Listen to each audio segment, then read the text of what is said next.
to sit down with a notorious mobster? Perhaps you've thought about it, or you're just a really big fan of The Godfather. Well, now you can with our exclusive virtual experience. You won't want to miss out on this incredible opportunity. Hey guys, I'm Sammy the Bull. I'm excited to chat with you guys. Can't wait to get started. I'm an open book. Feel free to ask me any questions you want. Just don't cross me. This is a one-of-a-kind experience that allows you to ask Sammy anything you've ever wanted to know. Great talking to you. Adios, motherfuckers. Who knows what secrets might be revealed? Book your virtual sit-down with Sammy the Bull today.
You could hear my voice. I wound up catching a cold in LA. We went to a nice hotel. We had great meetings. Everything went very, very well. I'm not allowed to talk about who was there and what's going on, but it went exceptionally well. I was super excited. Eventually, I'm going to release all this information little by little, but right now I can't. I was outside. The weather was, the first day we got there was raining cats and dogs. Then it got better and it was a nice day, and it was in a hotel upstairs. I went outside because you can't smoke in a hotel. I was having a cup of coffee and a cigar, standing out there. A woman passed by, good looking woman. She smiled at me. I smiled back. I said, good morning. She says, how's it going? I says, great. I'm standing out here. Cigar, cup of coffee, beautiful weather. And she turned around and said, well, why don't you walk 2 blocks away? And I did not answer that at first, and then I said, all right, that's fine. Why don't you go and fuck yourself? And we both smiled at each other, and it was like California met New York. Oh my God. It was a beautiful thing, I think. But I don't know if she liked it too much, but I didn't like what she said too much, so we're even. Sammy, I leave you alone for 5 minutes every time. Then the next day, the same thing. I know. Oh. Should I tell them about the bus? Oh, yes, tell them about the bus. A tour bus passes, and I'm sitting outside the same place with this woman, but smoking the cigar and having a cup of coffee. And a tour bus passes, and they're talking about the hotel. And then the driver says, and see the guy sitting down smoking a cigar? He ran all the unions in New York. That's Sammy the Bull. I was blown away. I didn't even know how to act. And all the people who were like smiling on the bus, waving, I gave them a thumbs up, and I don't know what to do. What else? I don't even know what to do. But it was crazy. It's getting crazier and crazier. I think in time, I love it. I really love people, so I enjoy it. It just catches me off guard. I'm not thinking of myself as being famous or anything like that, but it catches me a little bit off guard. How many people, Anna, were asking me for fucking selfies? Oh my God. I mean, everywhere we were going, somebody would ask me for selfies and stuff like that. Just out of the blue, guy will come over. Hey, pal, did you send me the bull? Yep. Can I get a selfie? Yeah. Some of these guys, I'm small. A lot of them are like giants, I'm like standing on my toes with some of them. And then some of them I tell them, I lean down about it. I come, I'm up to your belly. I mean, so I don't want to talk to your belly button. So, Yeah, but we had a great time, a lot of fun. I saw Brian and the Fighter, the comedian, great guy. We really got to be good friends, and he was great. And we met a couple of people. Him I could mention, but on my show, it's going great. You guys are going to be blown away, and you're going to get. I know, the Q&As, and on my website, I'm going to be, telling you information. I know when the movie scripted show comes out, you'll be saying what's coming next and what's this and what's that. So I think we're going to have a lot of fun when it comes out. I can't wait for it. But, I don't even know what it's going to be like to sit down at home watching television and watching, myself on television. Not me personally, but whoever's going to play me. And a scripted show similar to The Sopranos, it's going to be. So it's going to be crazy sitting down watching myself. It's crazy, but I'm loving it. I'm having fun with it, and that's the big part. We met really good people. I mean, heavyweights in Hollywood. We're driving in a car. I got a limo to pick up some people, and me and Anna went to pick them up, and they're talking about, when they were younger, and they're talking about D. Martin, Sinatra, like they're talking so casual about it. I love D. Martin. I always liked him as a kid growing up. So the whole trip was really good. Had fun with it. All right, let's go to some questions. Well, that was a very abrupt How halt. was it? Yeah. How was your dinner? How was dinner? That was great food over there. The dinner was great. I could say the place where we were, right? Yeah. Yeah, we ate in Rayo's restaurant in downtown LA, and the food was good, really great. One day, Anna took me to a place she remembered. It was a Mexican restaurant, and that was great too. That was really good. I enjoyed that. And I had, what was the thing? What is it? Quesadilla with shrimp. Yeah, with shrimp in it and all that stuff. It was good. So it was really good. The restaurants were good. Everything was good. The flight was good. A little bumpy on the way in because it was raining like a bastard and windy Pooh. But so the flight was a little tough just at the end, a little bumpy. There was a woman sitting next to me. Me and Anna had separate seats on. A woman sitting next to me, and she was a nurse, and it was nice. I flirt with everybody, so No kidding. yeah. We get off the plane and Sammy's like, I think I just got proposed to, and I'm like, oh my god, 5 minutes. Yeah. So Awesome. Lily, how was Lily when you left? I know she missed you so much. Lily was so great. When I came home, I couldn't believe it. She was so excited, her tail wagging, and she was jumping on me. And she never did this before. She gave me bites, I thought she went to bite me. She did bite me, but not hard. She was biting me and jumping on me. She was so fucking excited. And she's a great dog. I love this dog. So, and she's curled up over here watching me, and the camera's watching me. You can't see her, but she's got her spot. As long as she just loves being in with people, in the middle, she lays down. She's comfortable. Like she's not running around and misbehaving. She just lays there, and look how she woke up. Her eyes opened up. She knows I'm talking about her. She's like, you talking to me? You're talking to me. You're talking about me. Amina, let's get started. Want to get started? Okay. Want to get away? Yes, let's get Okay. started. We're going to start off with a couple of shout outs. There were a couple from last week that we didn't get to. Red Row, no question or comment, just Thank we you, all Red look Row. to you. Asphalt Fusion LLC. And then we have a couple from today. Want to give a shout out to Danny Murphy. He's in the UK. His grandfather is fighting essentially for his life. He just had surgery. I think he's going to be okay, but he says that He's actually right now watching from the hospital room, and he says, "You always cheer him up. Stay Much love to strong. you." Stay strong, buddy. Well, how old is he? He didn't say. He said that it was his grandfather. So I don't know. Grandfather. All right, so he's up in age. Stay strong, Pop. You know, and fight it off as best as you can. You know, our days, when you get up in age, our days are numbered, I guess. Yeah, so sending you the best, Danny, you and your grandfather. Daniel G sent in a quick request.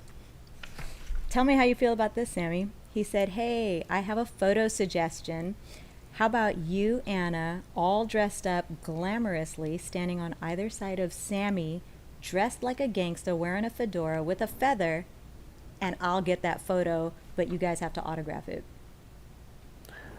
Hell no, Bo. I'm like, we already did that. we did that a few times when He said make it. He said put it on the merch store. That's what he said. I'll put it on the merch store. Yeah. Yeah, nah, I don't think so. There you go, Daniel. Yeah. Okay, so we have Roger Barker.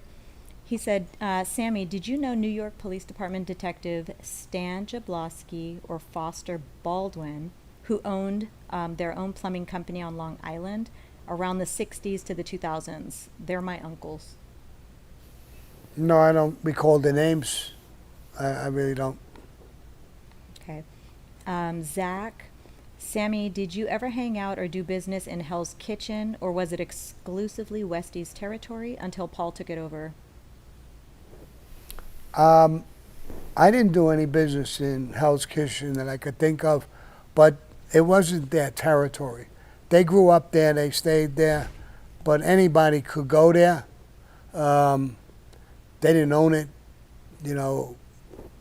There's no such thing as it's their territory, and we got to ask permission, especially the mafia. We're not going to ask them permission. We respect them, a tough gang. It was a tough neighborhood, but it's not their territory.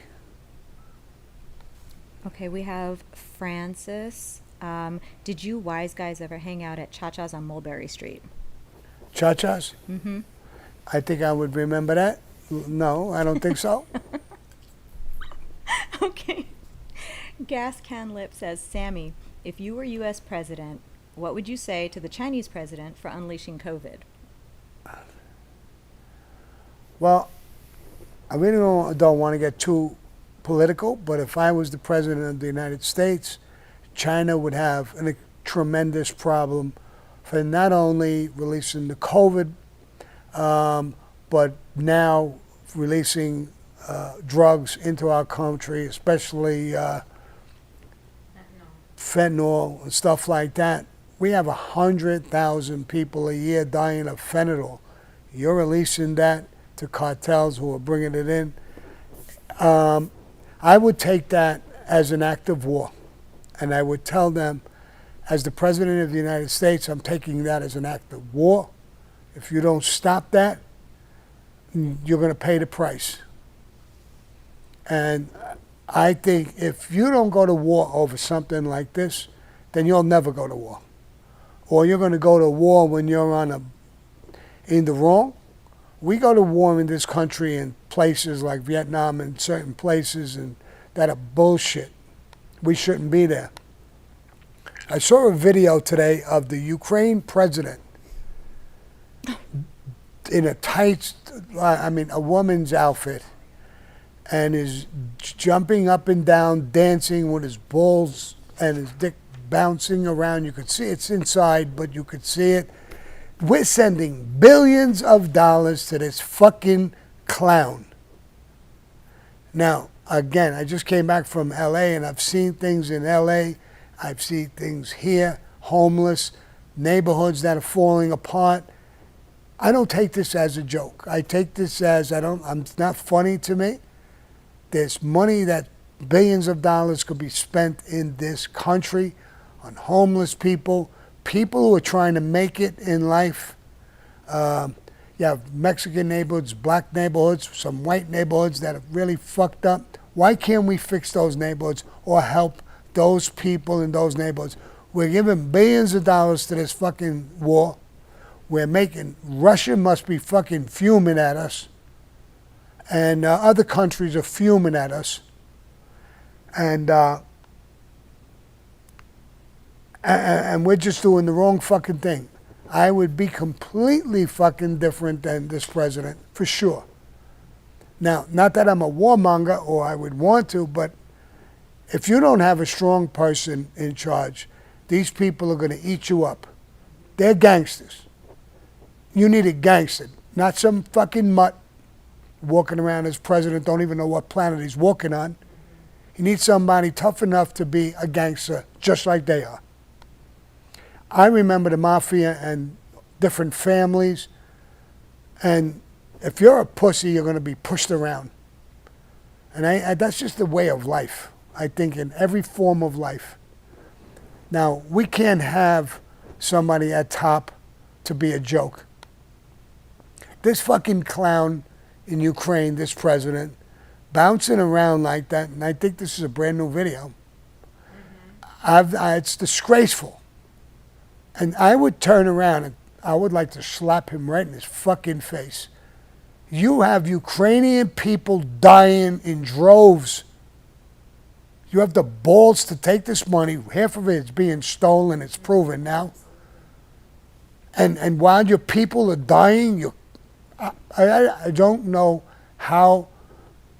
I know how I would react to that, but I just don't understand even the Ukrainian people. You're following this fucking clown? You're watching him? Your fucking neighbors, your children, your wives are dying? And you're backing him like he's a crusader, he's doing something good? Give up. Get off the fucking border with Russia and give him what he wants. He's the big guy. It's his border. You just want to keep fucking with him. Well, then I don't know how those poor people, I feel sorry for the people in Ukraine. I do. That's not the reason to send them money. The reason is you've got to tell the Ukrainians, we're not going to send you money. We're not going to send you anything. We'll send you weapons if you turn on your government and get rid of your own government and make peace with Putin. The guy could wipe you off the fucking map. Stop playing. I know I didn't want to get too wrapped up in this politics, but it steams me up to a point. I see women now on different channels, beautiful women who come from Ukraine, want to leave, want to marry someone, want to get the fuck out of there. I mean, you're the president. Look at your people. Look what you're doing to your people. You have the balls to be dancing around in a woman's outfit, bouncing your balls around. You think that's funny? While you're killing fucking hundreds of thousands, if not millions of them? Babies? Innocent women and children? And men? Older people and shit? You think that's funny? That's a joke? So you want to put that on Instagram? Boy, if I was a Ukrainian, I would have a group of people and I'd be rapping that fucking video. I would be pushing it up his ass. So fucking far, you'd be stuck in his throat. So it just kills me to see stuff like that. Sometimes it's funny. I don't think this is funny at all. It doesn't amuse me at all. If anything would make me violent, it's things like that would make me violent again. So it takes the lion. The lamb shuts the fuck up. The lion takes over. And I give him, my blessings. Go get him. So, all right, another question. Let me get off that question. Okay. The last question I have is from Red Row from last week. Sammy, what do you think about the whole Joey Merlino thing with so-called bosses being upset with him? What are your thoughts? I really don't know. I could understand if bosses are upset with him. When you're in the life, whether you're a boss, an underboss, a captain, a maid guy, I don't care what rank you have, you're supposed to conduct yourself a certain way. Now, being on YouTube is not conducting yourself like you're supposed to, so I would say maybe some bosses are mad at him. I have no idea. I don't get in conversations about him with people. I do know a lot of active people. This is Philadelphia. I mean, in New York, I don't think New York would, somebody who's a boss right now, let's say, as weak as the mafia is, there is bosses, underbosses, consigliers, captains. And if one of them turned around and did it, I don't think they would accept that. So I could understand if they're upset about it. You know, when you cooperate or you left the mob, like me, I cooperated. Michael Frenchies, he says he walked away from the mob. Okay, you're gone. You broke the oath, you're gone. Do whatever the fuck you want. I get that to an extent. But you still have to, you should still have a little bit of respect and watch what you say. Some of these people on YouTube, they just say any fucking thing. Everybody's a rat. They're sisters. They talk about everything. They just knock everybody. That's insane too. But I don't think if you didn't leave the mob that they in New York, I don't think you would get away with just getting on YouTube and doing these things. I don't know of anybody who's done that. You know, everybody who's on YouTube is not in the mafia or never been in the mafia. They just talk about it. They talk about what they think they were, or they cooperated. So people could put up with that. You're gone. Go do what the fuck you want. Say what you want. But if you were, you know, active, I don't think you would get away with it in New York. I don't know how the Philadelphia guys feel. So I really don't know that whole situation. And I don't understand it at all. But I guess maybe some bosses are upset with it. Okay. But I guess not. He's still doing it, so. There was one last question from last week. It was from Christian. I think the last name is Nettleshev. Did Sammy ever meet, after the Johnny Keys hit, the guys who were bumping into him when he was meeting John? I don't get that. Say that one more time. Yeah, I don't understand. Christian, you're going guys to have in to. the pizzeria that were giving you the elbow. Oh, no. Okay. But you know, the funny thing about that, there are some of those guys who cooperated, and when the agents told me, I don't know for sure, but the agents told me one or two of those guys who were in there cooperated, told the same exact story you told, as far as when you came in, what happened, some things that you said that they overheard, and Johnny Keys said. They have some documents about that. So I said it, you know, everything. He said right down to the T. You know, other one, when Johnny Keys left with you, they don't know what happened. But before that, there's a couple guys who cooperated, told the same exact story you told. Incredible. So, and I don't know. I never heard of them. I never saw them. And I don't, you know, that's the best I know. Okay, perfect. Thank you, Sammy. Thank you, Amina. Thank you. Sammy, I was with a couple girlfriends yesterday, and they were talking about, oh, do you like it when a guy brings you flowers? You know, you like it on special occasions, or do they do it like all, you know, whatever. We're just talking girl talk. I said, let me tell you girls something. Johnny Keys asked Sammy to take his shoes off because his wife was sending his wife and they were like so blown away. They were like, oh my God. Like he thought about his wife was the last thing on his mind before the girls couldn't even, they were losing their minds. You know, it's a part of the story that, you know, the story of the Johnny Keys thing is so tremendous. The people we were sitting with in California were asking me questions about, you know, that. They've heard the videos and they've heard the podcast and stuff like that. They've done their own research and, you know, and they mentioned, you'll know that, they mentioned a few things about the Johnny Keys story, and that, you know, that part, it just blows people away because it goes from a gangster, heavy-duty gangster, to a love story. Absolutely. The guy is sending a message minutes or hours before he's going to die to his wife. I'll tell that little part. I know that I'm going to get static from it, but I'll tell that little part is that when I asked him, why do you want to take your shoes off? Why do you want to be found that way? And he said, Sammy, my wife is not stupid. She knows I'm in the mob. She knows Angelo Bruno. She knows there's a war going on. And she's always worried.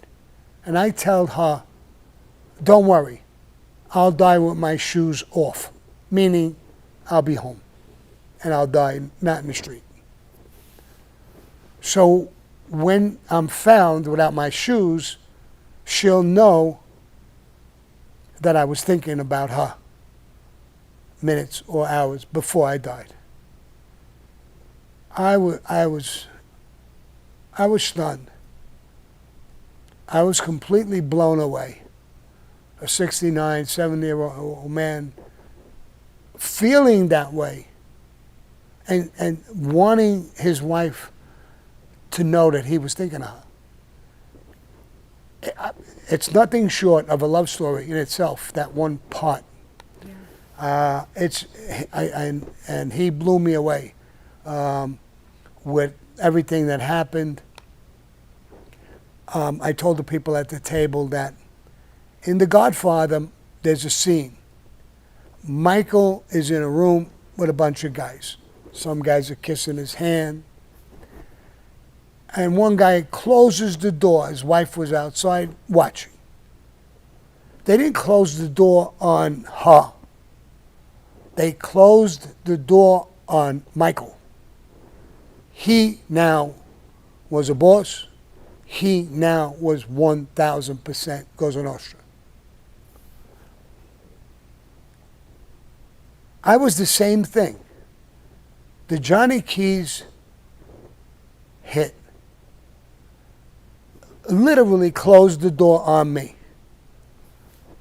I saw Cosa Nostra in a different light, and I became 1,000% Cosa Nostra.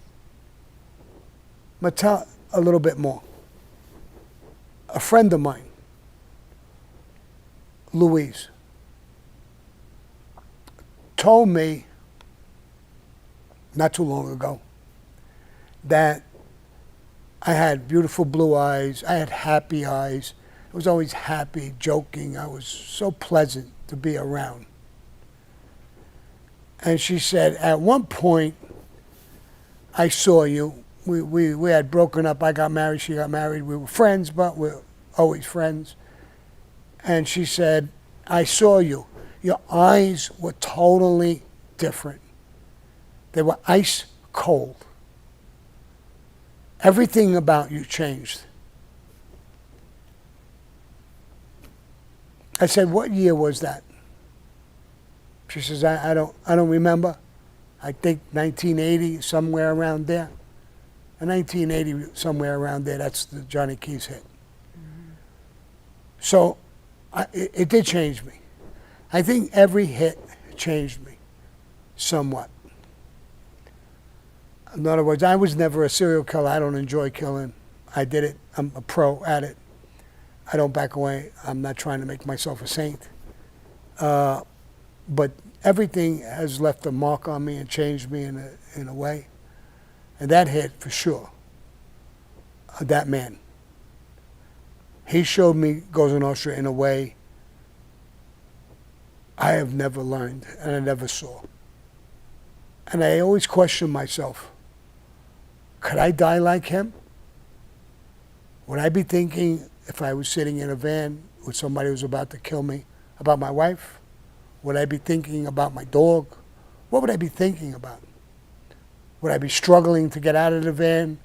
Would I be fighting back? Would I be crying? Would I be begging? I don't know. I was never in that situation. But one thing, he taught me how to die. If I was ever in that situation, I would want to die like he died. Like a fucking man's man. Mm-hmm. So that's a little bit of that story. I think I might have went a little too far. It's all right. You know, what the guy told me about, I was talking about with these Hollywood people about my show, about the old man Peruta. The old man Peruta begged me. He didn't want to die of cancer. He was dying of cancer. I'm not going to go through the whole story, but he was dying of cancer. And he said, Sammy, I never asked you for anything, did I? No. No. I've been loyal. Always. I don't want to die like this of cancer. Put a bullet in my head. I said, Joe, I can't, bro. I can't. I love you. I can't. I won't be able to pull the trigger. Come on, Sammy, I know you. You can pull the trigger. I'm begging you. I had made him on his deathbed. I got permission from John, and I made him on his deathbed. I went back to John and asked permission to kill him. John sent me back word that we don't do mercy killings. The answer is no. You made him. He's got to die that way.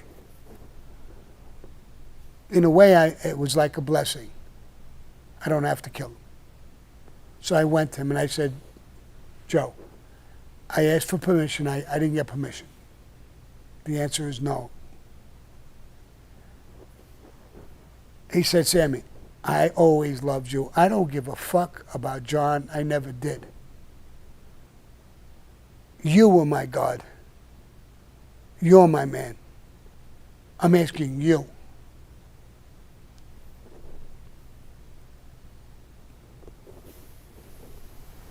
The next day I went back and I said, listen, you're right. Fuck John.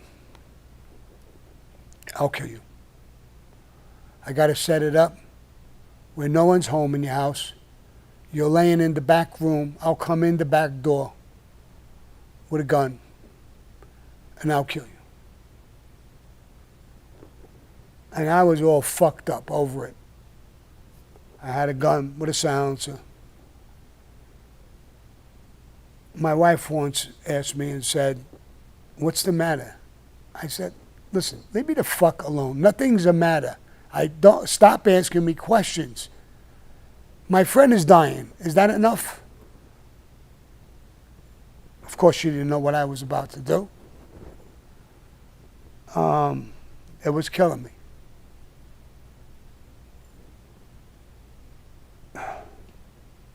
I was ready in my house, sitting in a chair with the gun, with the sounds, waiting for a call that no one was home.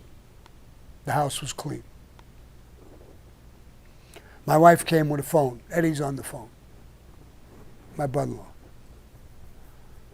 I took the phone. Is everything ready? He says, Sammy, did you hear? I hear what? He took a turn for the worse.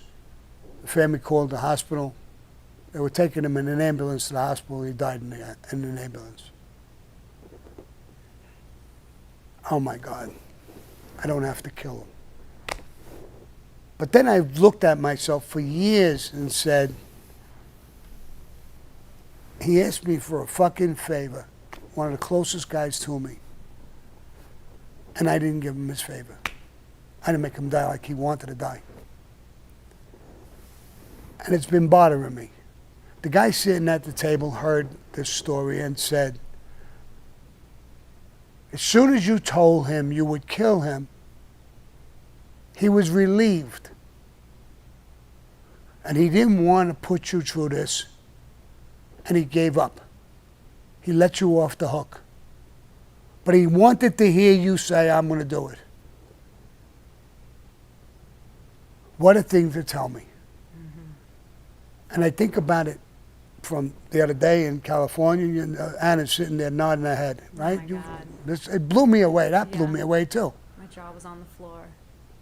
Oh my God. So, you know, people hear these stories and, you know, and all of this is going to come out in my scripted show.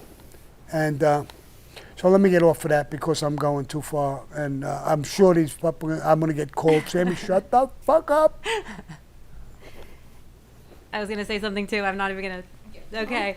Okay. In the super chats, Sammy, Mandy, I hope you feel better soon. And I'm sending hugs and love. I hope so too. I'm taking, it's just a cold, really. I think I've been working so hard. I just worn out a little bit. Sure. and I caught a little bit of a cold, a little bit of a cough, sniffles, all that shit. But I'm taking some meds. I think I'll be okay. Little rest and meds, I'll be okay. If not, if I drop dead, it'd make a great story. Sammy. This would make, I mean, it'll end the story in a great way. He dropped dead in this fucking chair. All right. No. Ryan Brown, did you know Joe Dogs Lanzuni? Joe Dogs? Joe Dogs, yes. Now, I'm wondering, and I know the name. I know the guy. I can't picture his face, and I can't picture what I did with him, but I know him. Give me a little bit of information on him. Ryan Brown, jump back in the chat, babe, and give some more background for Sammy. And Yeah, give me a little bit. I know the name. I definitely know the guy. I just don't recall anything that we did together. If you give me a little something, it might wake me up. There we go. Okay, Speed Racer in the super chats. Hey, Sammy, how's you doing? That's what he said. Do you have any interest in returning to New York City to visit your old haunts, and would you feel safe doing so? No, I have no interest in going back to New York. Everybody I know in New York, family, friends, street guys, I know a ton of street guys. I think I would be welcomed in a lot of different areas, believe it or not. I'm not afraid of it. But everybody says you would hate it. It's not the same. Tally's is a Chinese restaurant. Doc's is a fucking, I don't know what it is, some sort of store, repairs. And there's homeless and shit going on there. They said you won't even recognize it anymore. You would hate it. And I know I've heard from my daughter, she's afraid with her daughter going on the trains and this and that. I mean, the things I'm hearing and seeing about New York, I have no interest. I have my good memories of New York. I love New York. I love the people in New York. When the Twin Towers came down, how they acted, men and women, black, white, Hispanic, Asian, gay, straight, I don't give a fuck who you are. They stuck together like glue. They're good people. It's a sin to hear this is happening.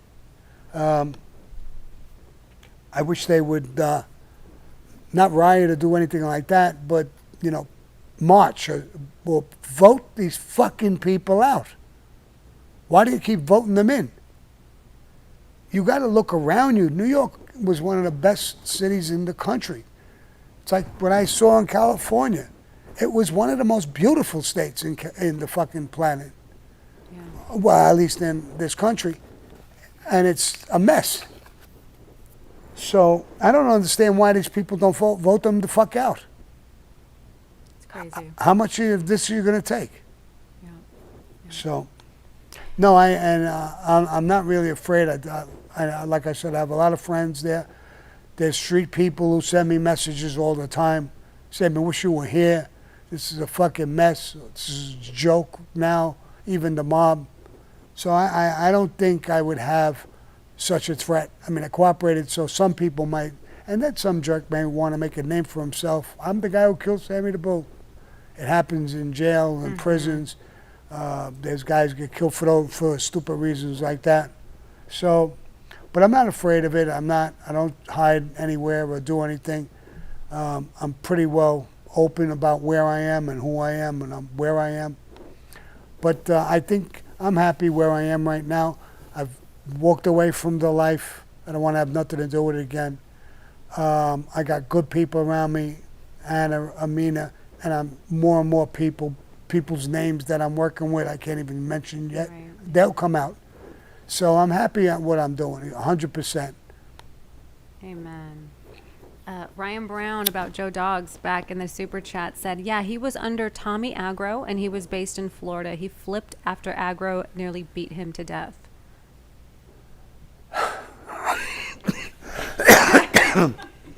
Made me choke. Oh my gosh. Yeah, the name I'm familiar with. I mean, Tommy Agro, I know him, probably beat him to death. So I don't know, and he flipped. I don't know that either. Yeah. I don't know him. I mean, I know the name. I just don't remember him, that doing anything with him or knowing him that well. So, yeah, so I really don't know. Okay. Let's see. Ryan Brown again. Sammy, did you know Tony Mira from the Bonanno family? If so, any stories about him? I don't have any stories about it, but I know him. He was a tough guy, a good guy from what I hear, but I have no real stories about him. Okay, Matt in the super chat. Hey, Sammy, can I please get a happy 13th birthday shout out for my son, Jake? He watches the show with me every week. Jake, happy birthday, pal. Welcome to the teens. Welcome to the team, Jake. Sammy, what were you doing when you were 13? When I was probably robbing a bank. No, Jesus. He was Shylocking at 13. Yeah, I was with the Rampers when I was 13, but we just hung out. I wasn't dangerous, really. I don't think at 13. So I was a happy kid. We flew pigeons. We did a lot of things. We was in a gang, only because I was fucked up in school. But I left. We had Lionel, me and my friend Louis Tropia. We lived on the same block. We had Lionel trains down his grandfather's basement. We would work and play with that all the time. There were a lot of nice things. We would play Johnny on the pony, stickball, all kinds of different things. So when I was 13, I was just a regular kid. Now, you have a good voice. So when did the singing happen? I remember you telling me about, like, the neighborhood singing, like they did under the street lights back in the day. We always did that, yeah. I mean, we used to go into this New York schoolyard. It was a high school, New York school. And that night it was closed up. We'd have a 55-gallon drum. We'd put wood in it. We'd burn it, stand around there singing. Jerry Papa had a good voice. He was the head of the Rampers for a while, especially when we were young like that. He would sing. I would sing in a group doing harmony, and a couple times I sang lead. But should I give them one little song? I can't. I'm all foggy. It's okay. Sing and tell them to hit the like button. Oh, yeah, you guys. hit Yeah, that if you want to hear it, you got to hit the like button. Yeah. What kind of song? What do you remember the songs you would sing? Yeah, it's Nellie's got a belly 'cause Jimmy didn't use a rubber. And we would all do Oh my God. we would sing that with harmony. Four-part And the harmony on the rubber. little chippies, the little girls would come around us giggling, laughing. Rubber. That's awesome. And the dude. girls were great. They weren't ramperettes or anything like that. They weren't part of a gang, but they were always around us. They were great. They were young. They were crazy like us a little bit. We were their guys. We treated them good, but Good times. Okay, Lore 84. Sammy, you said that Joe Piney Amorne sold heroin? Armone? So why wasn't Angelo Ruggiero allowed to sell heroin? years ago, heroin was allowed. It was sold. It was bought, it was made in different countries. It came in from France, from Spain, from Italy. It was allowed to come into the country as far as Cosa Nostra was concerned. Years later, the commission made a ruling they don't want it anymore. It was dirty. It was going into neighborhoods and fucking people up. Joe Moon, when he sold heroin during the Pizza Connection, was way back in history. It was allowed, I believe.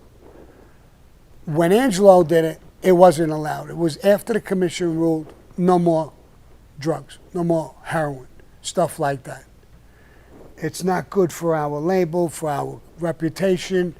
And another thing that bothered them, they can get a guy who's a fucking bum, a jerk off, selling heroin. He's got millions or billions of fucking dollars, and all of a sudden he's a fucking got guys around him. He's a problem. So they wanted to cut that off too. So there was a few reasons, from what I understand, that they stopped it. So Joe Piney did it in an era when it was allowed. Angelo did it in an era where it was not allowed. So they're two different times. And if you look at it, it made sense to a lot of guys. We don't want. I never wanted to deal heroin or be involved in the heroin trade for that reason. I always felt even though I made dirty money, but this was super dirty. This was hurting our families, our friends, our neighbors. That's what drugs does. When you get a serious drug like heroin or fentanyl, like right now, these are fucking life-changing drugs. You don't get off of heroin that easy. Or fentanyl. These are drugs you're stuck on. So it's one thing to smuggle in pot. Who gives a fuck? Smoke a joint, you're not going to get stuck on it. I got pinched for ecstasy. You don't get stuck on ecstasy. That's what the law said, and they broke your ass for it, but it was bullshit. When they were doing ecstasy, kids would do it on the weekend, party. They didn't do it on Monday, Tuesday, Wednesday, and Thursday. They did it on Friday, Saturday, and Sunday. Now, you can't do that with a serious drug like heroin or fentanyl. When you're hooked, you're doing it every fucking day of the week. Same thing with marijuana. It'll give you some bullshit. It's a gateway drug. Yes, if a person is weird. Aspirin could be a gateway drug. You take 2 aspirins, 3 aspirins. Some fucking people take a bunch of aspirins, take everything else. It's a gateway drug too. It depends on the person's mind. You're smoking pot, you don't get stuck on it. You get stuck on it in a way that you might like it, but it's not a gate. I don't know if anybody who ever smoked pot and went from pot to fucking heroin. Sometimes the police or the government, whoever's fucking with it, will tell you that. It's bullshit. A lot of kids who smoke pot, it wrecked their fucking lives. It wasn't college kids who went to school. They were all smoking pot. They smoked it. They went through college. They went to jobs. They didn't smoke it anymore. I smoked it as a kid myself. I didn't get stuck on it. Sometimes I smoked it. Right now, if pot was legal for me, maybe at night when I'm tired or whatever, I might smoke a joint and listen to music. I might. I doubt it, but I might. Sometimes, it depends. It's the same thing with whiskey. Not everybody becomes an alcoholic. So the article, the argument is, this is bad because you can become an alcoholic. Yeah, some people become an alcoholic. But there's millions upon millions upon millions of fucking people who drink alcohol. Men and women, all over the place. They go out. We all do. How many alcoholics are there compared to how many are not? They're not a fraction of it. So they exaggerate some of these points for whatever their reasons are. They exaggerate or lie about it, and it's really not true. They took away prohibition. They took away the booze because it was a threat. Those bullshit reasons. They were making money under the table, and then prohibition and all that shit. And then when they came back, the Kennedys became very wealthy. Everybody became very wealthy. They seem to always benefit by their laws and rules and regulations. So that's all bullshit. And now probation was what, in the 20s and 30s? And people have been drinking ever since. It does. The things you got to worry about, and they worry about it a lot now, is that when you drink, you don't drive. Because people could get a little, your reactions are not that good. Now, I went out a bunch of times. We were going to drink, Anna or somebody got, we got Uber drivers to drive us there or to pick us up because we knew we were going to drink. So if that's what you got to tell people. If you're going to drink and you're going to party, have fun, enjoy it. But watch, you don't drive your car because you could hurt other people, yourself and other people. So, but no, they just got a bullshit. We get lied to and bullshitted about everything. Right. So. Well, Nick Coins in the super chat. I would love to have a selfie with you, Sammy. That's 500. Listen, Nick, I never say no to a person that comes. I got a lot of people now asking me for selfies. I go to the gym, no matter where I go. You saw it, and Oh God, yeah. I did a bunch. Yeah. I never say no, because I never think like, I'm a superstar and I'm not going to do it. Nah, fuck all that. I'm not a superstar. I sit down and I do a selfie with just about anybody who asks me. I think there was a homeless guy one day who said, hey, you, Sammy the Bull? I said, who the fuck are you? Could I do a selfie? All right, let's hurry up and do this quick. And I started. He probably had an iPhone 15. The government gave him an iPhone. Gas can lip. Sammy, to avoid relationships, what's the best way to answer the dreaded, so what are we, relationship interrogation question while in bed with a woman? Wait, let me get this straight before I answer this. The woman is in bed with you and she's interrogating you? And that question, so what are we? Like the label, are we boyfriend, girlfriend? Are we just friends? I don't know. If I'm in bed with a woman and it's not my wife or somebody I love, then I would tell them, well, who the fuck, bro? I mean, what do you want to know? You want to what are you, an FBI agent? What do you want to ask me? What kind of questions? I mean, I don't know. Who sent you? If a woman started asking me about questions while we're having sex, I think it would be time to wrap it up. Excuse me, I got to go to the bathroom. I take a quick shower, get dressed, and get the fuck out of there, bro. Damn, Gina. Or you're asking her.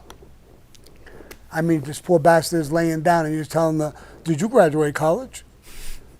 The fuck out of here. What do you care if I graduated college at this time? So I don't know. Well, Lore 84. Sammy, what is your secret to success with women? I'm good looking, bro.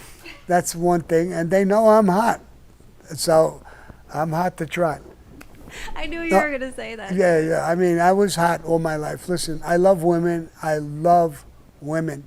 They're so, I love spooning with them. I don't know if you know what spooning is. I love laying with them, hanging with them, smelling them, touching me. Even if it's not sex, it's spooning. It's like hanging out, watching a movie, them curled up around you. I mean, women have a way of being a woman. And I'm a man. I love everything about them, usually. I grew up thinking that when a woman takes a shit, there's roses and petals and little things coming out. I didn't realize she shits just like us, but, that's what was my, and I remember being a little kid, it was always like the little girl, the little blonde with the curls and things hanging down, and she's over there. And I was like, oh my God, I want to hold her, I want to kiss her, whatever. Maybe I was fucking perverted as a kid. I don't know, but I don't think it was perverted. I loved just women, a lot of things about them. I think they're very smart. I mean, every time when I was in school and I was going to cheat, I never looked at my friends. What is he? I always looked at the girl. What do you put for that answer? I always looked for the girl. So she was smart. They're good. And who grows up? I mean, I love my mother. My mother was my idol.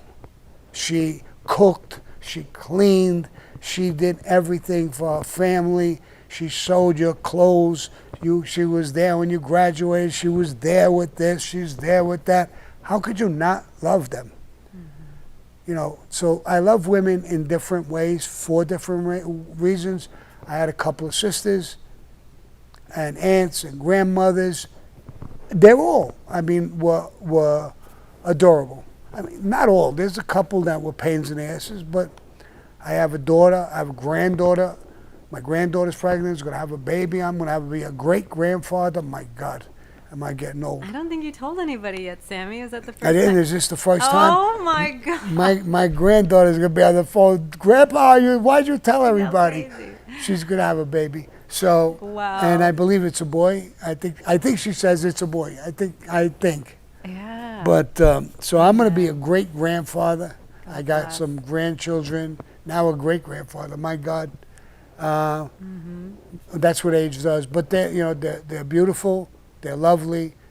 You know, every dad grows up and a little girl bouncing around, of jumping on his lap and this and that and the other thing.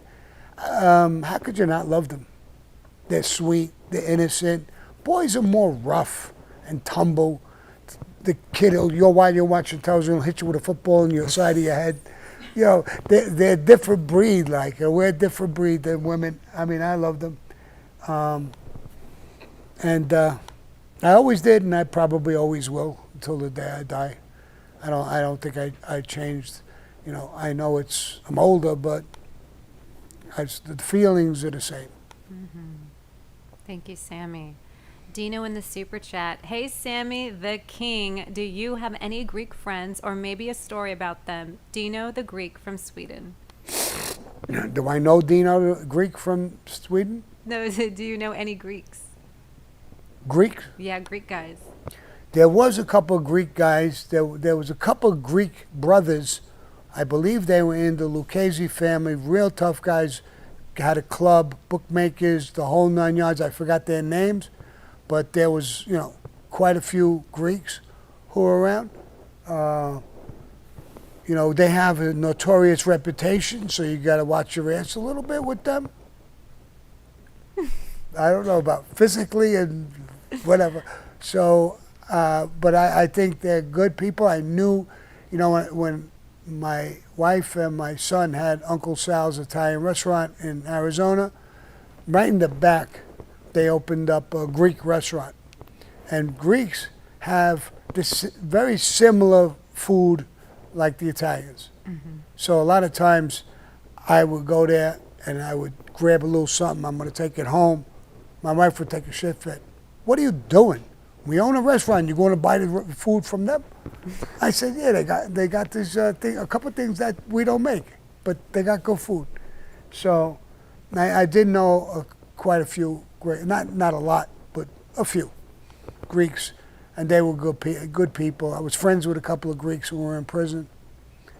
I don't even remember their names, but they got those mustaches. They like the big, heavy mustache, the Greeks.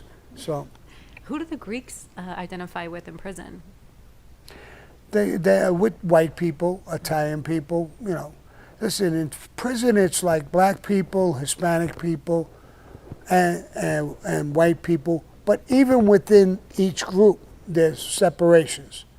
Like the Mexicans, there's border. They call them people who were born and raised in Mexico. Then there's another group of Mexicans that are born and raised in the United States. They didn't get along too well in prison. When there was a racial thing, they got together. And the same thing with whites, like Italians are basically staying with Italians, Greeks are with Greeks. It depends on who you, if a problem comes up, you're together. And blacks, even blacks, I was in prisons where you got blacks that are African. Believe it or not, they do not like American blacks. I've heard that. They really don't. They yeah. don't like each other. They don't get along. You got the Haitians. You got different groups. So, but like when you say black, there's different groups of black. They're not all the same. And but sometimes they are all together. But the African ones really didn't like American blacks. I don't know why, but they really didn't like them at all. Wow. I don't know why, but the same thing with whites. I mean, Italians stick with Italians, Greeks will stick with Greeks, but they mix over. After a while, I've mixed over with everybody. Mexicans, blacks, whites. I didn't give a fuck if I liked you and you were a decent guy, I hung with you. If I didn't like you, I didn't give a fuck if you were Italian, I don't want to be bothered with you. It depends on how people carry themselves in prison. I was in different groups. The Indian group, when I was doing the religious things, I wanted the smokes, and I hung with them. I did the Wicca thing. I had a Muslim guy, black guy, who asked me to hang with them and become a Muslim, and I had told him no. I'm not. I like pork. I like certain things that they don't like. So I'm never going to be loyal to it. So I don't want to be a Muslim. And then I had enough between religions. I had 2 or 3 or 4. And I'm not a religious type of guy anyway. I believe in God, but I'm not a religious guy. Yeah. You know, I don't believe in religions. Religions are greedy. They're selfish. They create wars amongst people. You know, look at these things that are going on now. Muslims and Jews and this and that. They're all fighting over religions. Yeah. Their religious beliefs. You fight with somebody, I fight with somebody. If I don't like you and you did something to me personally, I'll fucking fight with you. Not because what you tell me, what happened in a book 30 years ago, 50 years ago, 100 years ago. Don't even tell me that shit. I don't want to hear it. You know, we, as Italians, we had something. What was that state where they hung us? Sicilians. New Orleans? New Orleans, I think it was. New Orleans, South, people yeah. don't notice. They hung us like they hung black people. Yep. Same thing, up on a tree. Or Lynch Street, Sicilians. They killed a cop, I think, one time. They hung all these people, all Sicilians. They just picked them up. If you were Sicilian, you went and they hung you. I don't know if any Italian people even know this story or give a shit about it. It happened years ago. And my father taught me once, don't worry about what happened years ago. Don't look through the rear view mirror. Look through the front windshield. Go forward. If you're worried about what they did 100 years ago and you're arguing and fighting over it, that's where you're going to stay, in the back somewhere. Go forward. I was one of the best advice I ever got. I mean, I don't like what they did, but I don't like what they did in slavery. I don't like what they did to the Indians. I don't like a lot of things. But that's the past to me. I don't want to hear about it. I don't want to kill over it, and I don't want to fight over it. You know, to me, I was taught, when you hear history is important because when you hear and see history, you see how wrong it was. You try to change it. You try to make it right. If you have an argument with your wife, you don't hate her for something she did a month or 6 months ago. You get over it, you try to put it in the past, and you try to change your life and go forward. I'm doing that too. I changed my life. I'm going forward. I'm not a mafioso no more. I think I am in my own mind, my own way. But you got to put those things in the past and go forward with all of that. And I'm surprised that certain religions just refuse to let it go. You know, why wouldn't the Indians turn around and say, we got fucked 200 years ago when you came here and you bought Manhattan for beads, $28 worth of beads, or you did this or you did that. Yeah, but that's what happened then. Slavery, it's happened then. It's not now. And I love, what's her name again? Candace Owens. Candace Owens, because she talks the truth. I heard her just the other day say, slavery is going on right now in Africa. Yeah. We're black people, not white people, not Hispanic people. India. We're black people on black people. You don't want to talk about that? You don't want to say something about that? No, you just want to keep it on white people. It's white people's fault. Yeah. And it really never was. But they keep these things going and talking to kids and teaching them over and over and over again. And talk about teaching things. The universities and colleges today, I don't know what the fuck they're doing. They're putting kids out who graduate and hate the United States. Insane. What the fuck are they teaching these kids in schools? How to be a racist, how to be this, how to be homophobic. What the fuck are they teaching them? They're coming out hating their own country. It is the weirdest thing I've ever seen. You know who did that? You know, a lot of people did that, a lot of countries. You know, Hitler, this is controversial too, Hitler was a pretty smart guy. He wanted everybody to have blonde hair and blue eyes and be German. How do I make everybody think like him? He went to the schools from public school. If you look, there was little kids this big with brown shorts, a brown shirt, and a SWAT sticker on his arm. And they'd come in, instead of saying, you know, God bless America or whatever you normally say, they would go like this, Heil Hitler. Mm-hmm. And they would grow. Public school, junior high, college. By the time they came out of colleges and universities, he knew they would be totally brainwashed, thinking his way. Mm-hmm. And he used, not only that, he used religion and the schools. Brainwash all the kids. I had a woman. I went and meet Lisa one day for breakfast, remember? Mm-hmm. And I come out of the place. The woman must have recognized me. She came over to me and she said, have you been saved? I don't even know who fucks you. Middle-aged woman, not a young kid. And I said, have I been saved? Yeah. I could save you. I could bring you to Jesus Christ. I said, who are you, bro? Do you know me? I could save you. I said, why don't you get the fuck out of here? Go save yourself, bro. Leave me the fuck alone. I'm here with somebody. I'm having breakfast. I'm walking out of a restaurant. And you want to save me. Now, maybe she meant well. I don't know. But I think you got to be half out of your mind. If you do know me and you think I'm dangerous or whatever, why would you come running over to me and do some weird shit like that? I think it's fucking weird. Now, she may think she's a good person. I don't think you're a good person. You're butting into people's businesses and people's lives, and then you don't know who the fuck I'm with. I'm with a young woman. Lisa's a young woman, talking to her about business and a good meeting, and you come over with this fanatic-y bullshit. You're going to save me. You're going to take me to Jesus Christ. You're going to take me there? Why don't you go see him yourself? I think you need him. You know, it made me so angry that, because it's so fucking off the wall. So this is what happens with religions.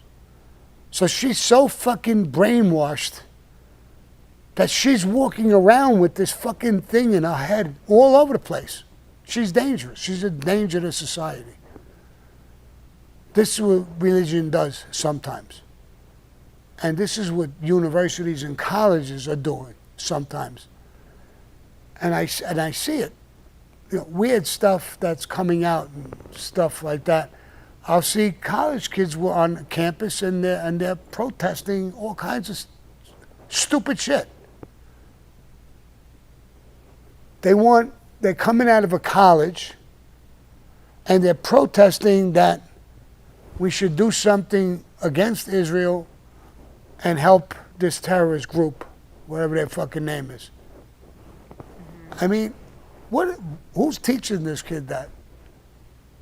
I'm not saying which side is right or which side is wrong, but this is a fucking 18, 19-year-old guy or girl, and you're so fucking programmed already.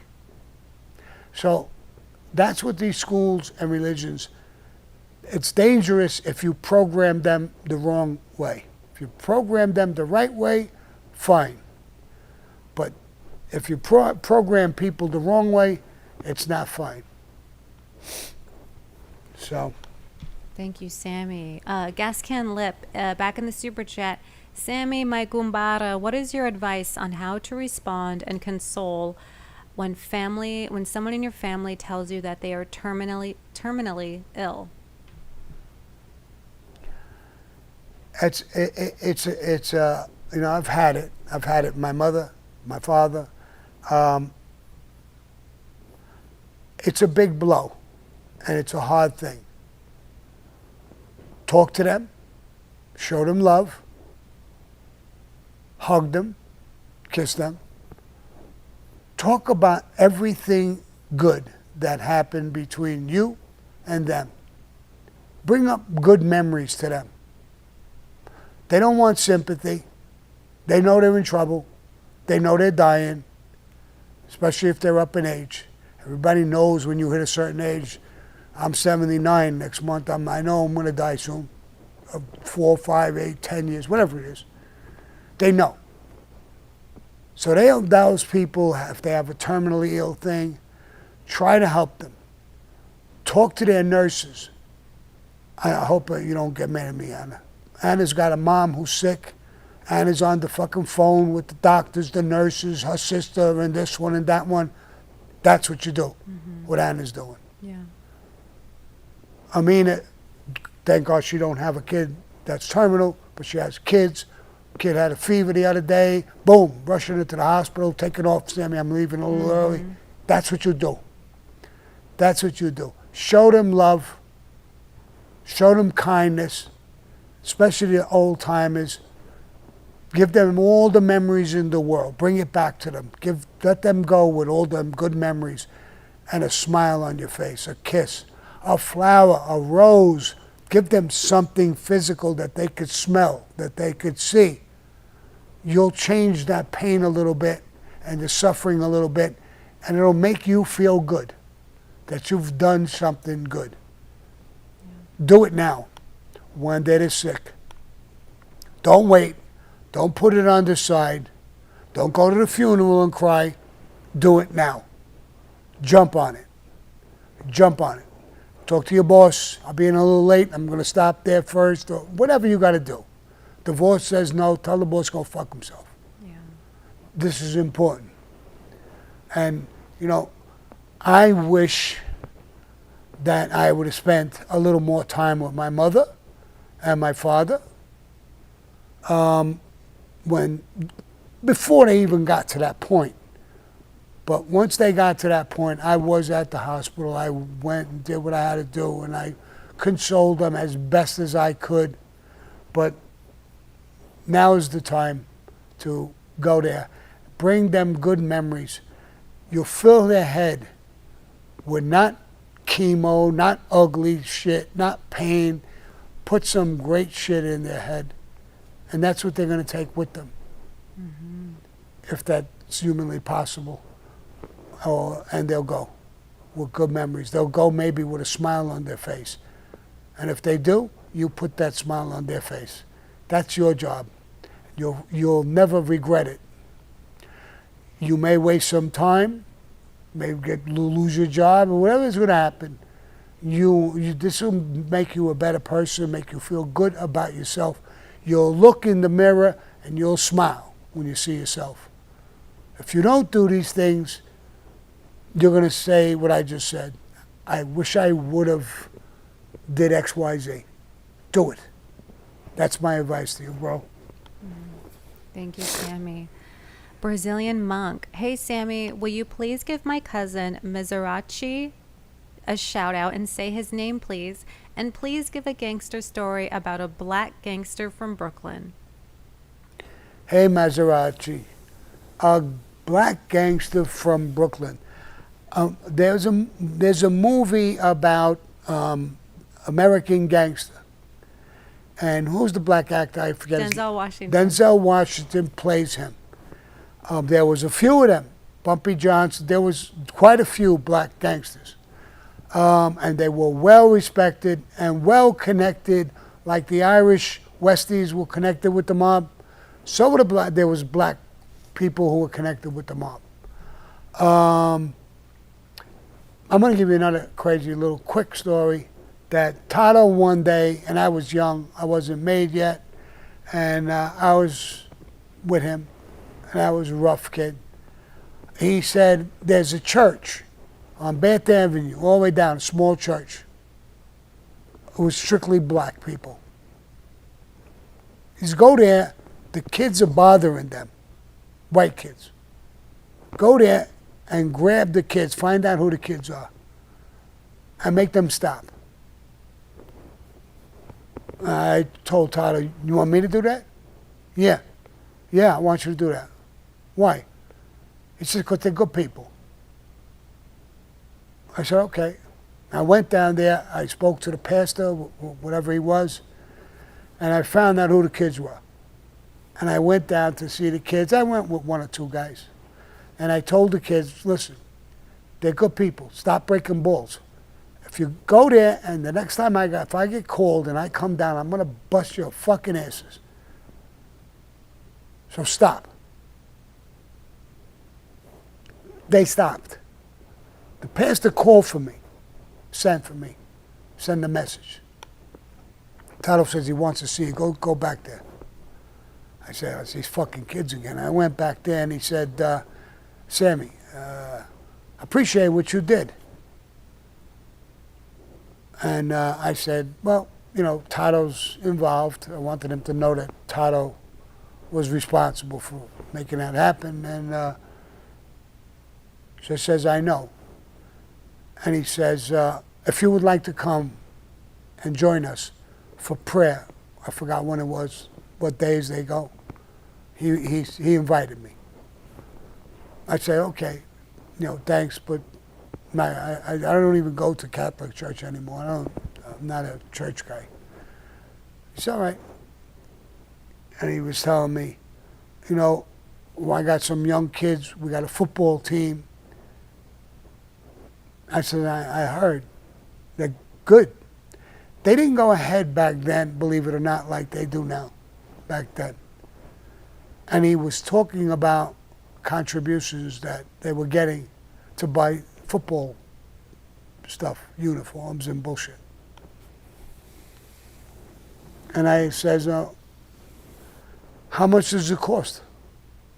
And he says, you could, you know, donate anything, $10, $5, whatever you want. No, I mean, all the stuff you're buying, how much do you have to raise? It was only a couple of $100, believe it or not, back then. And I said, hey, you know what? I made it, I had a pocket full of money. I said, here, I'll pay the whole thing. Enjoy it.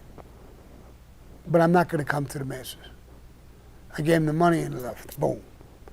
I'm on Bath Avenue with my friends, and two cars pulled up. Boom, with black guys. Get out. Uh-oh, what the fuck is this, bro? And they were all big. They all start walking. Who's Sammy? I said, I'm Sammy. He said, we're a football team. Oh, I appreciate what you did. Not only help to get the uniforms, but keeping the kids away. If you ever need any help, give us a call.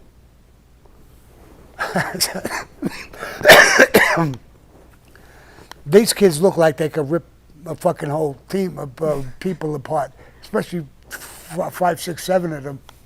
So I says, all right, I appreciate it, bro, but I'm pretty cool. I'm good. But keep your, you know, play ball and stay safe. And I gave them some bullshit or whatever, and they left. So yes, there was a lot of black people we had interrelationships with. There's black people who had number banks who dealt with mafia offices, and they would, all, you know, if they had too much action that they couldn't, they would, you know, off to the bigger offices. The bigger offices were white Italians, and with that, when they were doing drugs, there was white guys who dealt with black guys. So yeah, there was a lot of black guys. They couldn't get in the mafia. You have to be Italian. At one point, it was Italian on both your mother and father's end. And but yeah, there was guys. But that movie there, American Gangster, Bumpy Johnson, a few guys over there, there were some heavyweight gangsters. Nice. Thank you, Sammy. N.E. Rose in the super chat. Sammy, what thing were you surprised to find out was taboo or illegal as you became legit? Well, what? Didn't make too much sense. Any Rose, I'm going to kind of rephrase your question. Were you surprised at anything, Sammy, to find out that was taboo when you started becoming more like legit, like when you turned, like when you came in the normal life, kind of like the end of Goodfellas, where he's like, I asked for pasta and they gave us ketchup and egg noodles. Was there anything that like surprised you or like, what the fuck is this? Like boring Well, or? listen, when I went back into prison, when I got out, I came to Arizona and I got busted for ecstasy case. I got a 20-year sentence. I went away. I did 17 years, 7 months on a 20-year sentence. That's max already. I actually did a little bit more than the max because you always get good time. When I got out, there was no such thing. When I went in, there was no YouTube. There was very, very little social media. The phones weren't here when I went in. So when I came out, I felt like I was on planet Mars. My son and my daughter gave me a phone. I said, this is a fucking phone? How do you use it? And they were showing me how to do it. My son got me into doing YouTube channel and doing social media. I met James Carroll. I started doing it was a long process. All the cars looked the same to me. I couldn't tell the difference between a Buick, a Chevy, anything. They all look like little bugs to me. They all have that bubble back and everything. Mm-hmm. It was totally different than I was used to in cars. So everything looked different. Women looked different. They dressed different. I always liked those stretch pants that they wear. I, would look at them. What the hell are those? They're stretch pants. Oh, really? And then I said, whoever invented them, God bless whoever invented those stretch pants, bro. I mean, it makes you see exactly what she's built like. She can't even hide a pimple. So, so that was all great. I mean, everything looked different to me. Everything was different.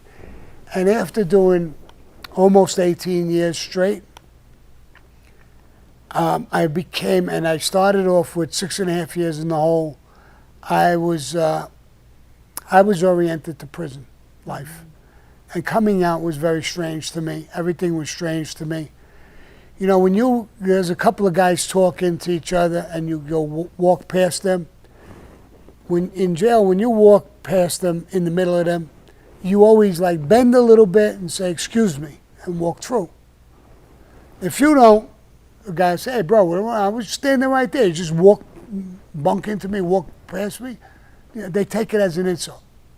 So on the outside, now there's a lot of people, and that's happening all the time. Now, normally I would catch an attitude towards that. So I had to get used to that. I had to get used to a lot of different things. Prison acclimates you to a whole different lifestyle, how you conduct yourself, how you think, how you walk, everything. Everything about you changes a little bit. They say, why do people recommit? They don't teach you all good things in prison. So when you come out, sometimes it makes you harder in a whole different way. You need time to,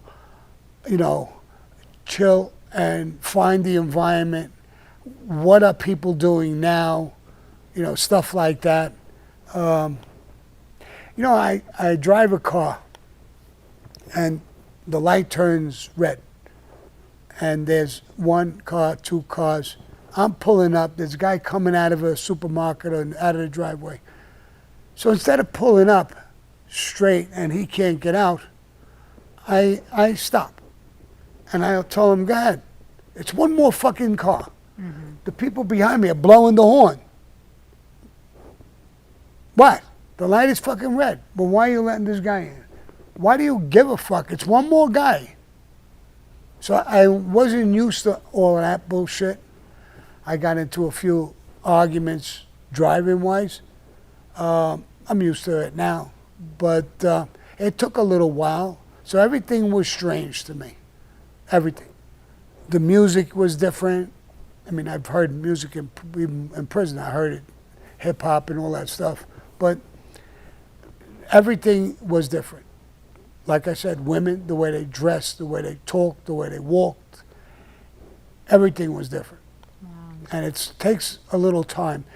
You're indoctrinated. You're indoctrinated. Mm-hmm. I don't know the word. Is that right?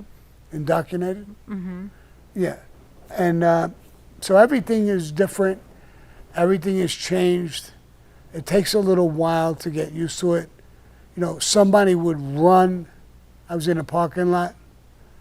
I was with my ex-wife.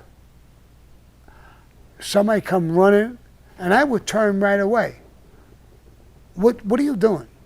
Nothing. The guy was running. Relax. He was just running to his car. In prison, you know, a guy run up on you. You better get ready for a battle, or he could stick you with a knife. He could, you know. So I didn't. It took a time to relax and get into to that stuff. And then I'm on parole. I'm on lifetime parole. So I have to really dot my I's and cross my T's. Anything I do, I can go back to prison. Any little bullshit thing. You know, if you reckless speeding ticket, like if you get a reckless speeding, you were going way above the limit or whatever, I could get a violation and go back for a month, 2 months, violation. So you got to watch all of these little things, an argument, a fight, this, that. So anything that happens, I could be violated. So I could go prison on just about anything. Some guy came down and me and my son were sitting outside. I don't want to say the name. Some jerk off came down, pulled up on us, walked over, and he wound up getting a smack from my son. And he was arrogant. And I called my parole officer. I said, listen, I just had a fucking altercation. You know, if he calls the cops that I hit him or I did something, I could get brought in on a violation. I mean, they could bring me in right away, but, you know, the guy came here looking for me, looking for trouble, looking for whatever. Absolutely. He got it. So it's, you know, there is such a thing as self-defense. But, you know, when I go away, I thank God I got good parole officers. They trust me, I trust them. And I never had nothing to say bad about them, I'll tell you the truth. Yeah. But when I go away, I got to say, okay, Anna, we're going to go. We go, I got to give him what hotel that we're in, what rooms we're in, what planes we're taking, when we're coming back, who are we seeing, where are we going. It's a criteria, they call it. You got to give them all that information. I don't have a problem doing that. And then when you go away, when you come back, they'll ask you, did you have any police contact?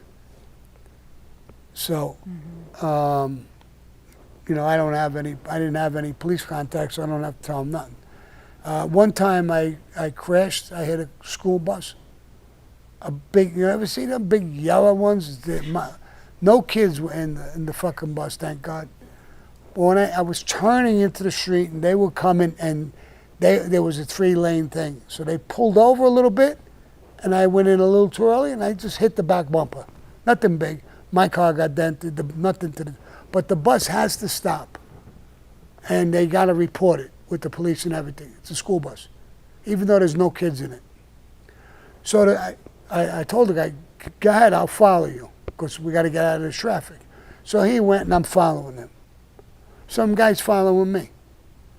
So he made a turn and then went into a parking lot, pulled in, and I went in the parking lot, pulled in behind him, and this other guy pulled in and went in between us.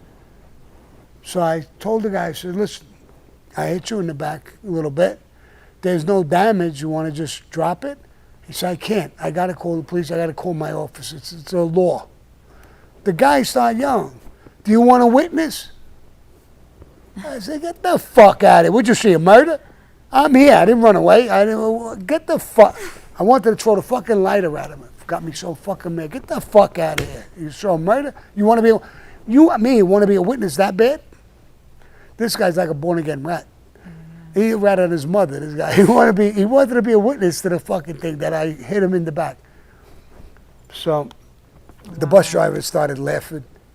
And he said, no, I don't need no witness. This is bullshit. We just got to report it. So we did. The police car came. His office knew. The police car came, was taking information. They came behind. They parked the car. And all, bullshit, exchange the license and insurance, all that crap. And they never even talked about it. They didn't even have a dent on the bus. It was I was doing 30 miles an hour, nothing big. So the cop says, "Okay, go ahead, you can go." Good. So I got in the car. I started the car, put it in reverse to back up to get out, and I almost hit the cop car. Oh my God. I came 3 inches away from it. Oh, Sammy. The cop says, "Do you know how to drive, Pop?" He told me, "Pop." I said, "I know how to drive. You went and parked right behind me. You couldn't park somewhere else?" Oh my But goodness. we left. It was no big deal. So it's crazy shit, being on parole. Yeah. So, and it is. I got lifetime supervised release. I'm on lifetime parole. My parole officers are going to try to get me off. I think I still owe a fine as soon as the fine is paid, and I can't pay the fucking thing. I was paying $25 in prison for years. Then when I came out, I started paying $50. Then I paid $75. I think I pay $100 a month now, and it went from my fine was $100,000. I think I owe $96,000 or something. Fucking Jeez, thing. almost there. What was it like getting behind the wheel for the first time after all those years? It's really it's like driving a bike or getting laid. I think some of those things you just don't you know what to do and how to do it. You don't forget those things. Instinct. So, I mean, I drive good. It's like You're I still drive getting a the hang of it, getaway I car. think. I could drive a bike. I'm not sure about getting laid. I don't think I got laid yet. How long am I out? Next question. Sam, you got a ton of super chats. Amina's going to have to take some of these next week. We're at 2:30 right now. I did want to get this question to you, though. Andy Kim, do you know who Griselda Blanco is, and what are your thoughts on her? The godmother. Rosenta Blanco, yes, Griselda. I do. She was a crime boss for the cartel. She had her own cartel, Rosenta Blanco. She had her own cartel. Tough bastard. She did murders and everything, I think. Mm-hmm. Yeah. She was a Mexican broad, and she had a cartel on her own. I never met her or anything like that, but I heard the name and I know the story a little bit, but I don't know her. Catherine Zeta-Jones just came out with, I don't know if it's a movie or a series about her. She's playing her right now, yeah, on one of the streaming platforms. I'm not sure where. My daughter, my daughter owns the depot in Jersey. The Body Depot, yeah. The Body Depot. She does, women's faces, facials, all kinds of different things. She's doing great, by the way. People love her. She's doing great. And they just called her to be a producer on a show. Something about a Mexican woman who has a cartel and all that stuff. She's worked with them before. She was on Mob Wives. She did Families of the Mafia. She was a producer on that. And I think she's going to be a producer on this thing that's going to come out. She just told me the other day. I think Griselda's son was on that show, or something like that, or he's pretty vocal, something like that. Oh, yeah. Mm-hmm. If you're in Jersey, go there. The Home Depot. The Body Depot, yeah. It's in Jersey. It's got tremendous ratings. There was a company that went in there like undercover. They went in and they do the treatment. She don't know. She just thinks they're a customer. They come in. They did the whole treatment, stuff like that. They left. They didn't say nothing. Boom, it came out. They did a whole thing. One of the best places to, very courteous, very this, very that. And she's very well trained. My daughter's got a license as an esthetician in Arizona, in New York, and in Jersey. Wow. She's got 3 different licenses. Yeah. She loves doing that. She's always loved doing that. So go to the Home Depot. The Body Depot. Oh, the Body Depot? What did I say, Home The Depot? Home Depot. Yeah, and ask them Go for to the facial. lumberyard. They'll throw you the fuck out. Go to the Body Depot and tell them, Karen, or what's her name? Melissa is our partner, right? And Melissa, your father sent me. Come on, give me a little bit of a break. Break her balls. Nice. Ocam's Razor wants to know, what's up, Sammy? It's me again with another silly question. Settle the debate once and for all. Pesto or marinara? Pesto or marinara? Marinara. Marinara. Marinara. Marinara. I can't say it. Yeah, I'm not marinara. I'm not that into pesto, but marinara is my, it's the typical Italian thing. Marinara with the sausage and the meatballs and ba-bam. It just keeps going. So marinara is my favorite, sauce marinara. Do you like it spicy or regular? No, I like it regular. I'm not a spicy type of guy. And the reason is I could take spicy because I did some stuff with Mexican stuff. But when the spicy stuff gets in my mouth, it seems to numb it a little bit where I can't taste the food no more. I just taste the spice. So I don't like spicy food. I mean I could eat it, but Just your women. huh? Just your women. Just my Spicy. women. Yeah, they could be spicy. Ryan Brown again in the super chat. My cousin Joey was once offered a job by Kevin Weeks, who was with Whitey Bulger, probably collecting Shylock money or selling drugs, and my great grandmother threw him a beating for when he was considering it. He let it slip. Good. I'm glad he walks away. I mean, listen, that was a bad crew. I'm not going to label the whole crew, but Whitey Bulger was a scumbag of scumbags. He was a child molester. He was a killer. He was every piece of shit you can get. So, I listen. When a guy becomes a serial killer or a guy becomes something else, I have no love for them, no respect for them, no nothing for them. And, what he did, he was going out with a girl, and when the girl was at work, he got the daughter and was doing what he was doing with her. Then he passed her around to his friends. And then when she complained a little bit and he thought she might tell the mom, he killed her. That's low life piece of shit. And he was a rat from day one. He had a license to kill and everything. He had an FBI agent. And then the agent went to prison. The agent actually got caught, so it was real. And he was ratting on Italian guys, mafia guys. And these fucking agents gave him a license. Go ahead, you do anything you want. Give us the Italian mob. That's what he was doing for years. I was in prison with a guy named Frankie Cadillac. He was a boss out there in Philadelphia for a while with the Italians. And he put him away. He was talking to me in prison. He was a fucking jerk, Frankie Cadillac. I don't know, maybe he was brain dead. He cooperated, and then he got caught in a lie, and he came back to prison, and he was in prison. So I told him, what'd you lie about? What happened? He said, about my son. He said, I didn't tell him that he did a murder. Why wouldn't you tell him? He said, I was protecting his name. He's dead, your son, right? Yeah. Well, protecting what? He's dead. You put yourself back in jail, you stupid fuck. If he did a murder, so what? He was in the mafia. He did a murder, and stupidity on top of stupidity.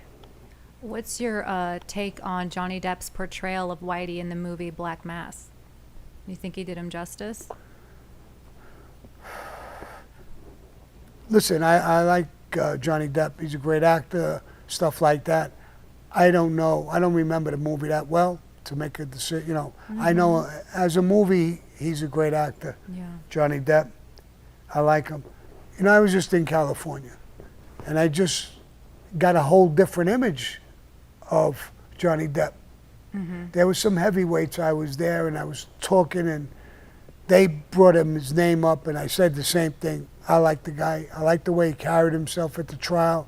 I like him as an actor. And I was told that he's like a hippie right now, in real life, and he's a drug addict. Right? That's what they said, and they know him good.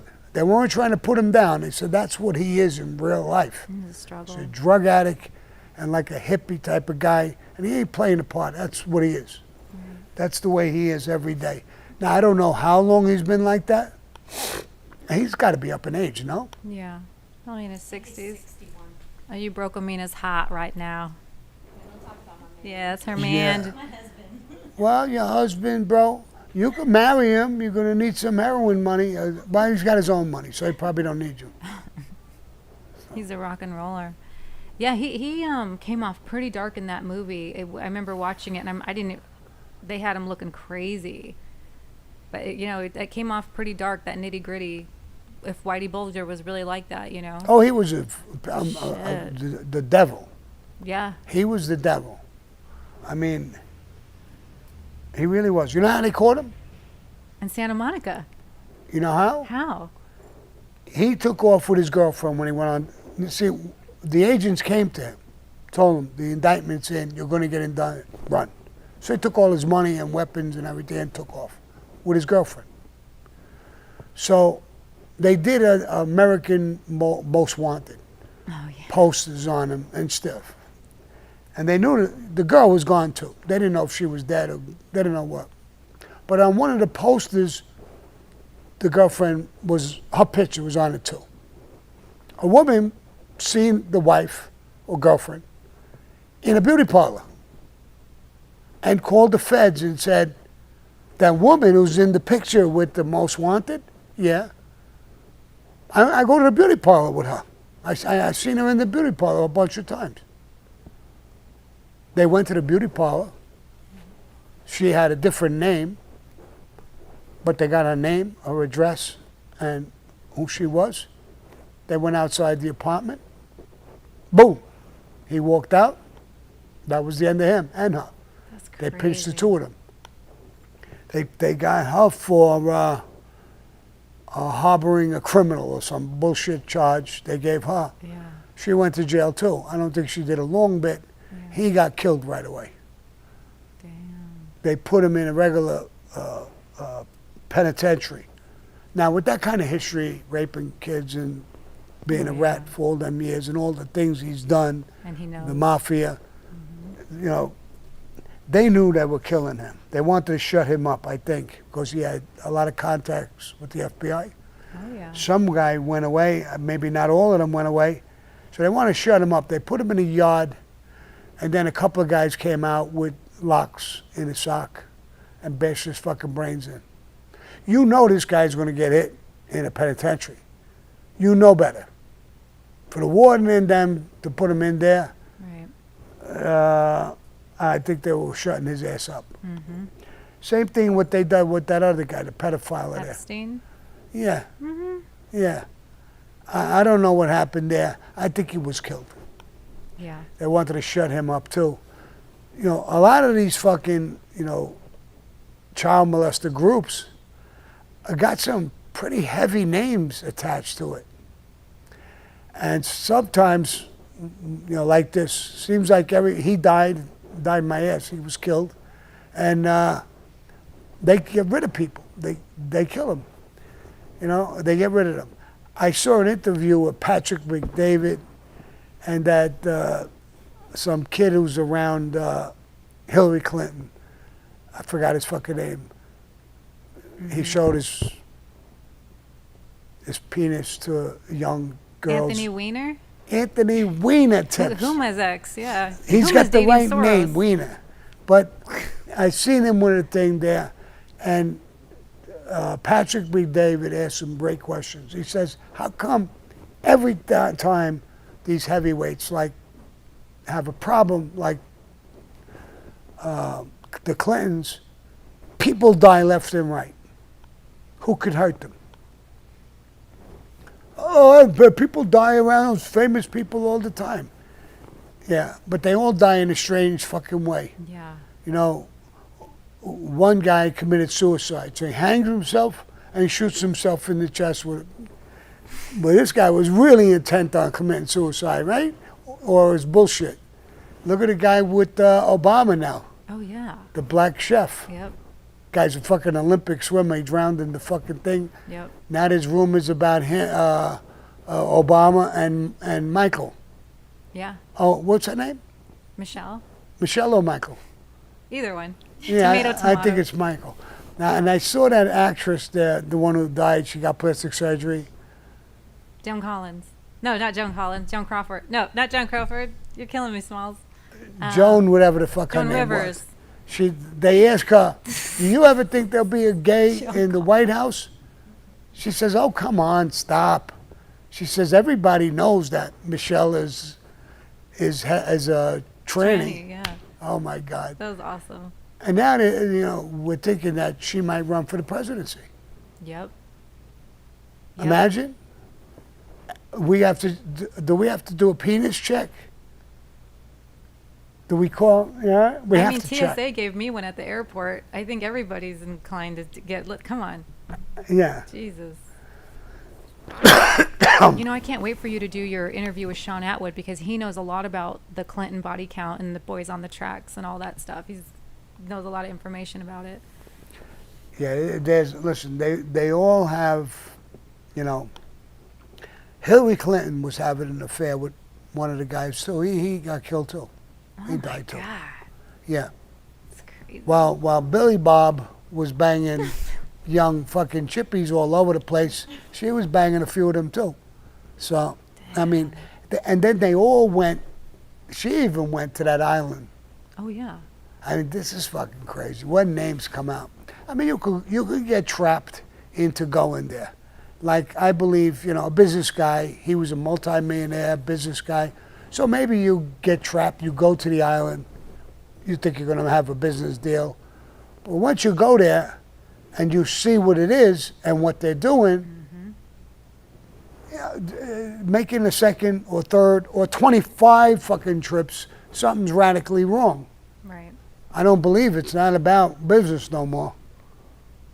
It's about young children that you like.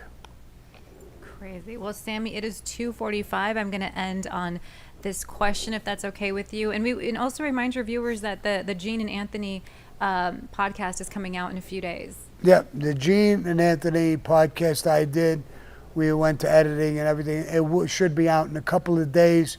I think it's a pretty good interview. You guys are going to love it. Use guys. Fuck, did I get that from? Well, Timothy in the super chat wants to know: would you collaborate with Michael Francis again?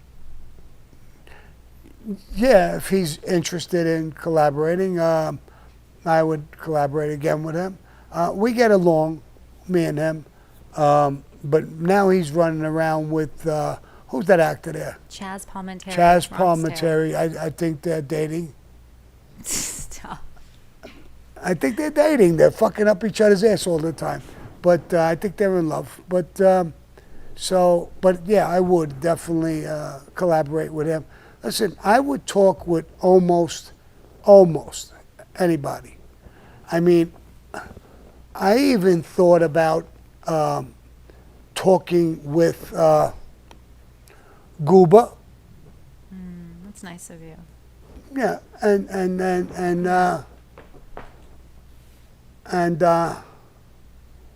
what is it? Which one? There's so many. Gooba's friend there. Yeah.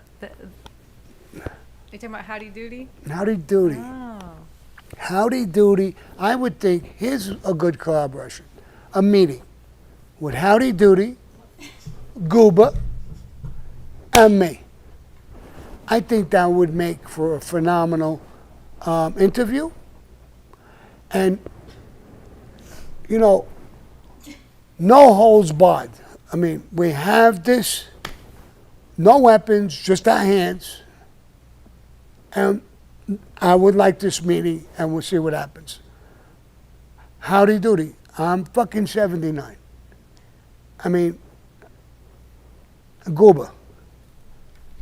I like Gooba. I mean, I got a picture of Gooba now in my head. Yeah. Huh? Gene called one of them "The Hills Have Eyes," like Deliverance. I was laughing so hard. Yeah. Well, Sammy, can you tell them to hit the like button for crying out loud? Yeah. Listen to us in chat anymore. Yeah, guys, hit the like button.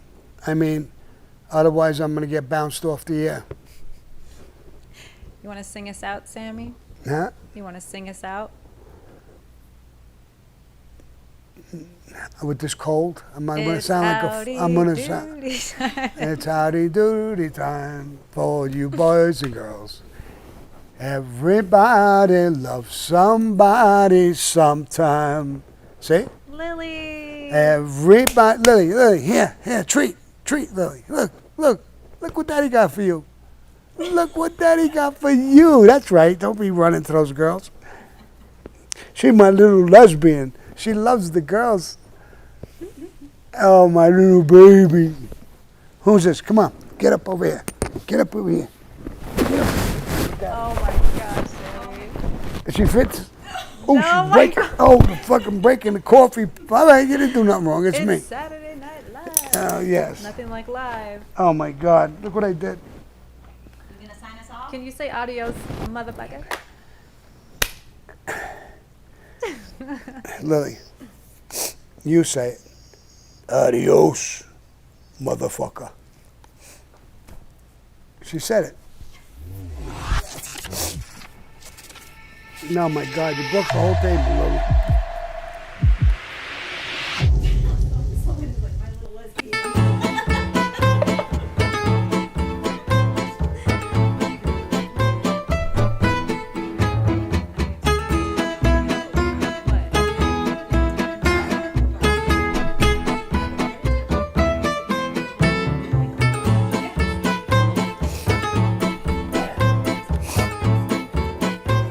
Emily's on? Emily was on?